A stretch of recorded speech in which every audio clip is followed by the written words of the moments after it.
तो प्लॅन नगरपालिका तर करूच आपण याची.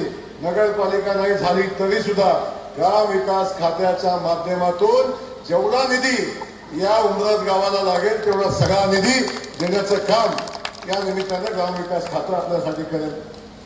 यासोबत आपण बघितलं, माझा दुसरा सवाल आहे, इथं संरक्षण भिंतीचं काम गेल्या अनेक वर्षापासूनची आवश्यकता आहे. 25 वर्ष ही लोक तुमच्या पाठीशी उभं राहतात, 25 वर्ष तुम्हाला न्याय देतात, तुम्हाला आशीर्वाद देतात, मग का हे प्रश्न सुटत नाहीत?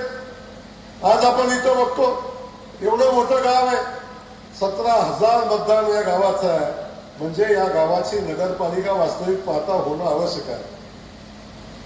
जोपर्यंत या गावाची लोकसंख्या एवढी मोठी असताना एवढा मोठा लोकसंख्येचा बोजा या पायाभूत व्यवस्थेवर आहे. या व्यवस्था मजबूत करणं हे ग्रामपंचायतीला सहजासहजी शक्य होत नाही.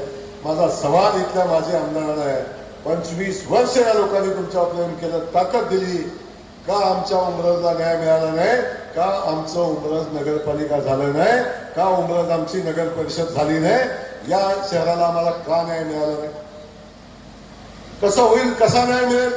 या सगळ्या पायाभूत सुविधा मजबूत करायच्या असतील तर याची नगरपालिका होणं आवश्यक आहे. मी पुन्हा आपल्याला शब्द देतो, आता जिल्हा परिषदेची निवडणूक आहे, पण येणाऱ्या कालखंडामध्ये उमरज शहराला वैभव प्राप्त करून देण्यासाठी या शहराची नगरपालिका करण्याची जबाबदारी आपण या निमित्तानं घेतोय.